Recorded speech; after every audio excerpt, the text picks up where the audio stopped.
Check. Hello everyone, good afternoon. Welcome to the St. Augustine Alligator Farms Alligator Feeding Demonstration. My name is Lydia, I'm one of the newer reptile keepers here. And before we really get started with the feeding, I do just want to give a couple quick safety reminders to everyone. If you have any personal belongings on you, so cell phones, hats, keys, your purses, your children, anything like that, we're going to ask that you are not leaning it over the edge or resting it on those wooden posts or railings. I don't think I see anything right now. That is perfect. Yeah, I was going to say bring it on in, but everyone's doing a great job so far. The reason we ask this is because if you were to accidentally drop anything into these lagoons, those items could definitely harm our animals. We also just don't want you to lose your stuff. With that being said, we understand that accidents can happen, so if you do accidentally drop anything into any enclosure today, please just let us know and we'll do our best to safely retrieve the item for you. We're going to get started with our feeding demonstration now. It is quite literally just that. It is just a demonstration. If we were to try to feed all 29 American alligators that are in this lagoon in front of me, we would likely be here all day. So what we're going to be doing right now is more of just a snack for them. Don't be too concerned if some alligators are getting a little bit more food than others. They are fed throughout the week and throughout the day, so they all have ample opportunity to get food. We have a couple of different food items here. Our first one is what we call our crocodilian pellets, or our croc chow. It's just a dry pelleted diet, kind of like your dog food at home. But this was actually made by a company called Missouri. It was formulated by crocodilian biologists, veterinarians, and even our own staff here at the zoo. And it has absolutely everything that they need to live long and healthy lives. This is a staple diet for a lot of our crocodilians here, and many of them really enjoy the pellets. Some of them even prefer it to other types of food that we offer. Now, speaking of which, I didn't just bring the pellets today, I also brought some nice, juicy, delicious rats. It's a fan favorite. So we're going to see if any one of these guys wants a rat today.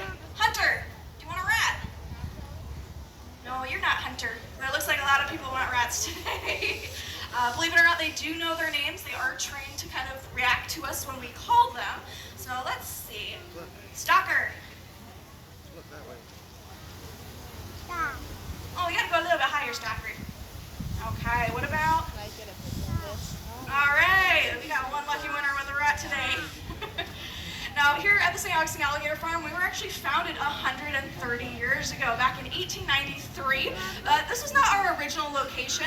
We were actually originally located right across the street in Anastasia State Park, but unfortunately, due to a number of natural disasters like hurricanes and lots of flooding, we were forced to move to higher ground to where we're currently standing at right now. Back in 1937, we were purchased by the Drisdale family. They still actually currently own and operate the park today. And since then, we don't only take care of American alligators, but also 24 species of crocodilian, which is almost all of them, barring one or two species. You'll also see all the other reptiles, birds, and mammals here at the park. But at the St. Augustine Alligator Farm, we take conservation and wildlife education very seriously. We're very passionate about it. And because of that, we have the highest standards of animal care. If any one of you have more questions or are looking to get more involved, feel free to come up to any one of us. We'd be more than happy to talk to you, or you can visit us online at our website for more information. But we're going to throw our next rat here. Let's see who wants it. I'm going to throw it out to, let's try this female right here. Oh, overshot it a little bit. That's okay. Sometimes they struggle a little bit to pick stuff up on land, but even though she's right on top of it, she'll eventually get it. There we go, down the hatch. Good job. I believe that might be Olive, one of our females. Okay, so the animals we're looking at in front of us right now, they're what we call generalist carnivores. All that means is if it's made of meat, it's safe to eat. Any kind of animal or mammal, bird, anything like that hanging out near the water's edge, that is definitely fair game to them. They are opportunistic hunters, so they're looking for the easiest meal possible. But again, made of meat, it's safe for them to eat. Now, even though you're seeing these animals swallow the rats whole, that's pretty easy for them. When they're a lot younger, when they're first hatched out of the egg, being a lot smaller, they're not going to start out on rats. They're going to start out with much smaller prey items, including insects, smaller crustaceans, and then they'll build up the size of their prey as they grow. Well, let's see. Actually, you know what? We're going to do this rat right here. Okay, who's going to be our next lucky gator? How about you, Goose? Goose, you want a rat? You're not Goose. You're not Goose. Let's see.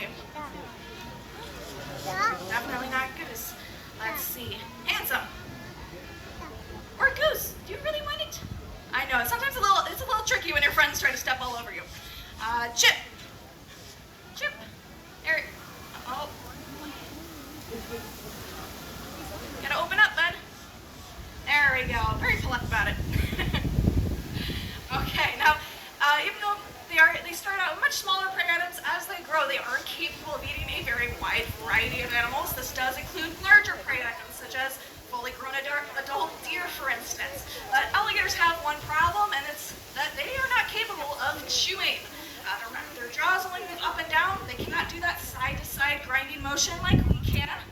They also have 60 or 70 to 80 conically shaped teeth that are made for two purposes. First is to puncture, and second is to just hold onto that prey. And again, not suitable for chewing. So that is why they have to, a lot of times, swallow these animals whole. Now with a larger prey item, like that deer we were talking about, can't exactly swallow that whole. So they have to do something that TV has called the death roll. And even though it has the word death in it, this isn't actually how they're killing their prey. It's more how they're simply dismembering it. There's really no easy way to say that. But they'll grab onto that animal, they'll do a nice 360 spin in the water, and what that does is just basically break it up into smaller, more manageable, bite-sized pieces so that they're then able to throw it back and let gravity do the rest. Let's see, we'll throw another right out to, how about Bluto here, another friend on land. Oh, that was a perfect name. You got it right away. Good job, Bluto. Okay, now I did bring a couple other prey items with us. We'll change it up a little bit. We got some chickens now. These tend to be very reinforcing for them. They're all going to start lining up for the chickens. I know you're super excited, aren't you? That's Stalker. Okay. Now, we're looking at a lot of very large animals in this lagoon, or one of our longer ones is actually 13.5 feet long. But even though they are so large, they're not eating quite as much food as a lot of people might expect them to eat. An average adult alligator is only eating about 90 pounds of food per year. And that is it. That would be like if you were to eat one sandwich per week all year long. They have very slow metabolisms. They're really not moving around all that much. So because they're not expending a lot of energy and using up those calories, 90 pounds is all it takes. So let's see, Stalker, I think you want a chicken. He sure does. Okay. Now you may be noticing I am trying to kind of getting them out of the water a little bit, trying to get them to hop up and grab that prey item. And not only is this great exercise for them, but it's also an example of a natural behavior they would be doing out in the wild. An alligator is capable of blasting vertically straight out of the water to catch his prey up to 2/3 the length of their body. So yet another reason why I don't want anyone leaning too far over any enclosures today. Okay, who wants this last chicken here? Get a lot of excited alligators. Let's see. Wally? Yeah, you want a chicken? You gotta come a little closer. Come on, Wally. Oh, I know your friends are getting near right. Oh, so close. You wanna try again? You might have got a part of that. Wally. Oh, okay. Hold on. Handsome. Come get a chicken. Oh, so polite. Oh, okay, I guess I got a little snack from there. But folks, that was my last food item for this feeding session here. Again, if you have any more questions, feel free to come up to me. I'd be happy to talk to you. Our next show is going to be at 4 p.m. It is going to be back here in this lagoon. And one of our zookeepers is actually going to be entering this area and telling you more about our alligators. But until then, have a great rest of your day at the St. Augustine Alligator Farm.